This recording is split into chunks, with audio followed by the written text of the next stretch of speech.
Hola, muy buenas tardes. Soy Dumashi Amable y este programa es Desahogamiento. Bienvenido a al tercero parte de la mezcla gente. Today we're going to talk about community, legacy, and the mixed experience. Um, so, la mezcla gente, the people of the mix. We've been talking about this for 2 weeks now. This is our third week. And we aren't just talking about the check boxes on a census form. We're talking about the soul of our community, especialmente en los Estados Unidos, pero hay mucha mezcla gente en el Caribe. As we look forward to my graduation this May and my transition into clinical work, I've been thinking deeply about how we, as neighbors, vecinos, tíos y tías y amigos, can better nurture the mixed marriages and the mixed progeny who often feel like they belong everywhere and nowhere a la misma tiempo. So last week I got to interview with Carla Santiago. I had such a great time, muy divertido. Carla es muy amable. Su trabajo es muy importante en nuestra comunidad. Y nos hablamos de los dreamers and the newest generation en los Estados Unidos. So to understand where we're going, we have to look at who is leading the way. The term dreamer has become a pillar of our modern identity, specifically referring to those eligible for DACA, also known as Deferred Action for Childhood Arrivals programs. I have some friends who came to the United States and they walked here into this country and landed in all different parts of our nation. Okay, nos leemos the numbers, los números. As of 2026, there are approximately 530,000 active DACA recipients. But the broader dreamer population, meaning those who arrived as children but lack a permanent status en los Estados Unidos, is estimated at nearly 2 million people en los Estados Unidos. Think about that. 2 million people, 2 million of our friends and neighbors came into the United States as children and have been living here for years, decades. You know, más de 20 años de la vida. So there's a new guard. We are seeing a massive shift in the age range of the newest first generation US born Latinos. The dreamer generation is getting married and having kids. Currently, the median age for Latinos in the US is only 30 years old. Solamente 30 años. Este es el tiempo en una vida que tenemos hijos. And the sort of normal age for non-Latinos in the United States is median age is 42. There is a school age surge right now. So kiddos, los niños en la escuela. Roughly 29% of the Latino population is under the age of 18. This generation alpha of Latinos is almost entirely US born, often growing up in households where la mezcla isn't just a concept, it's the breakfast table reality. So let's talk a little bit more about the Caribbean, which is our close friend here in the United States, and they share an even stronger picture of Latin culture. So we're talking about the deep roots and the genetic history of the Caribbean. Our mezcla isn't new. It is centuries old. Forged on the islands of the Greater Antilles, the history of Puerto Rico, Cuba, and the Dominican Republic is a story of mestizaje, the blending of European, predominantly Spanish de España, Africa, and the indigenous lineages, los taínos. So, nos vemos el data por Puerto Rico. The average genetic heritage profile in Puerto Rico is 64% European, so mostly from Spain, 21% African, and only 15% Taino. The historical context, we have the Gracias al Sacar laws, which allowed mixed race people to purchase white status, favoring blending over segregation. So this is an interesting history for Puerto Rico. I know Puerto Rico has been in the news quite a bit, especially with Bad Bunny at the Super Bowl this year. And we had some really popular and sort of unpopular commentary on the news and on the socials for sure. We had people saying, "Oh, Puerto Rico's a different country," and then there was other people that were like, "No, not so fast. No es la verdad. Puerto Rico es una parte de los Estados Unidos. Y en el lugar de mi nacimiento en Massachusetts hay mucha gente. Casi todos de mis vecinos son de Puerto Rico en Massachusetts." Sí, so eso es la verdad. Puerto Rico es la misma de los Estados Unidos. Es la verdad. So then we have the Dominican Republic, which the Dominican Republic is regarded as highly triracial. So los tres. Over 40% of the early Spanish settlers married Taino women, which is interesting. It's very different. Puerto Rico and the Dominican Republic are neighbors, but they have a very different genetic makeup. So more into the Dominican Republic, they consider themselves more of a Moreno identity, where the mix happened so early in their time in la historia de la país that it actually became the national baseline. And then we have Cuba. Cuba has significant Spanish and Canary Island influence. Now, the Canary Islands are technically part of Spain, but island culture translates a little bit differently in Cuba. So the Canary Island influence mixed with the West African of the Yoruba and Lukumi roots. So 3 islands, all neighbors. La mezcla gente es la realidad de los 3 países, pero es diferente en cada isla. And then just a last note about Cuba. There were later waves of European immigration in the early 1900s.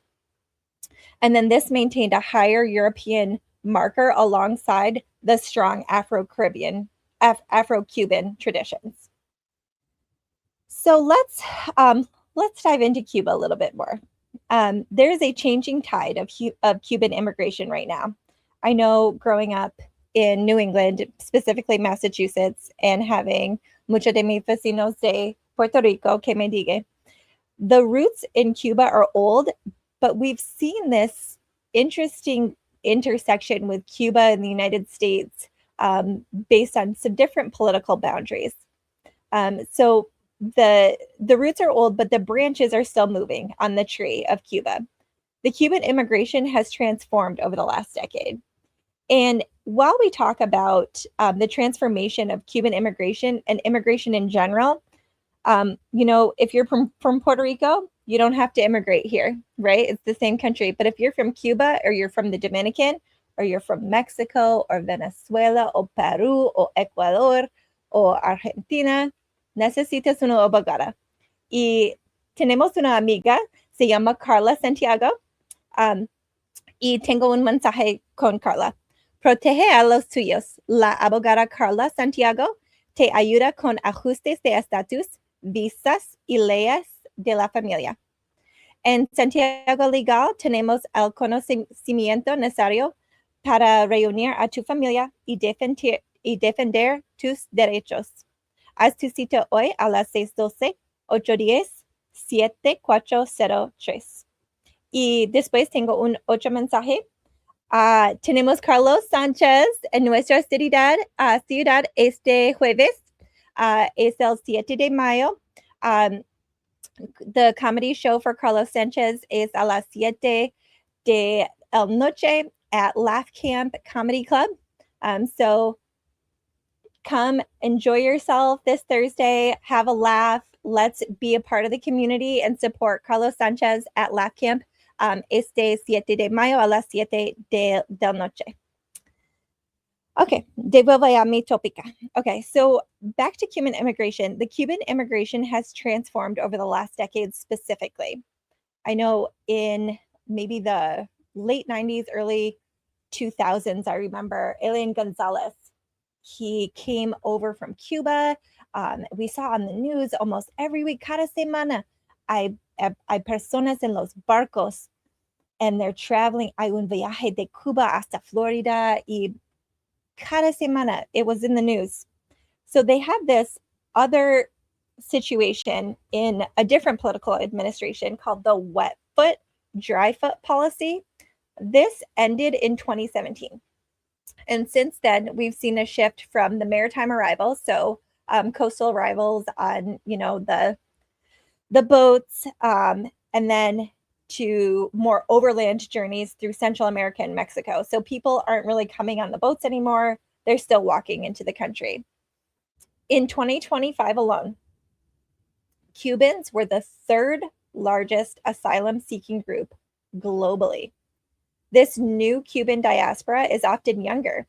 Younger people are coming into the country, and they're arriving with a totally different social perspective than the people from what they called the Golden Exile generation of the 1960s.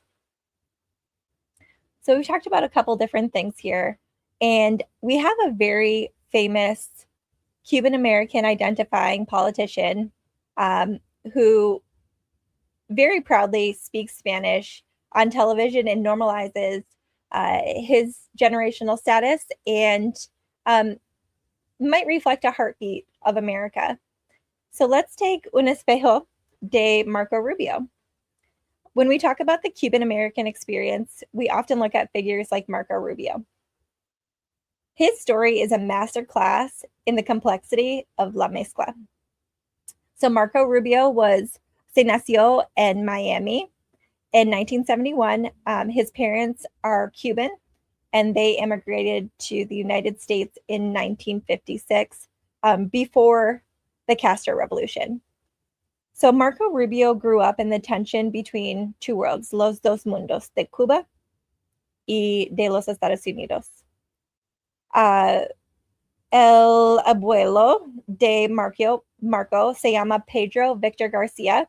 Fue deportada porque no tiene papeles. Ella fue undocumented immigrant antes de las derechas for parolee status. Marco Rubio represents the bridge generation. Fue un hijo de los 70s who saw his parents work as bartenders and housekeepers. La mamá de Marco Rubio fue una limpiadora. Es una historia muy common con el gente latinos en los Estados Unidos. But he rose to the Senate. He got his education, and his journey reminds us that la mezcla gente isn't just about balancing ethnicities. It's balancing and rewriting the narrative of their ancestors, the refugee, the economic migrant, and the American dreamer, all inside una corazón. Este es nuestro mundo. And Marco Rubio, every time I see him on TV, it doesn't matter what his political views are. Every time I see him speak Spanish on national television, I feel my heart beat just a little bit stronger por mis amigos y mis vecinos.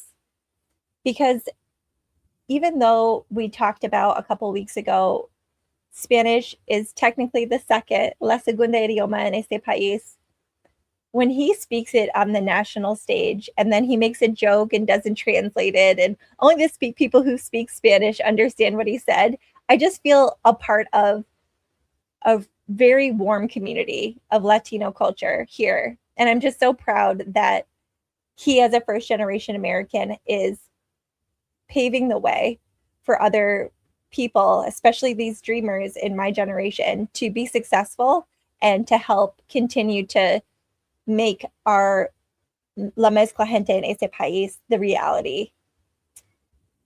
So talking about that, how do we nurture their future? Marco Rubio's on TV all the time. My friends are making babies all the time. How do we support the mixed kiddos coming into our world? And how do we support mixed marriages? So as a community, it might be important to consider validating, neither, nor. Maybe pause for a moment. Pregunta despacio. Instead of what are you, start asking what's your story? And then also there's a grace with language. Nurturing Spanglish as a valid dialect of love rather than a failure of fluency. When I'm out and about, especially when I'm traveling to Chicago to visit family, oftentimes many of the workers that I pass by through the airport or on the train, however I'm getting to Chicago, I might ask them a question, and you know, it's obvious that they don't really want to talk to me because they don't think I speak Spanish. So sometimes I'll pivot and I'll start speaking Spanish, and every time I get the warmest welcome to speak Spanish, which is interesting because sometimes I speak some other languages as well, not as well as Spanish, and certainly not as well as English. But when I speak Spanish to someone who's native Spanish speaking, all I feel is gratitude. And then third, to think about when nurturing our uprising generation is the community rituals.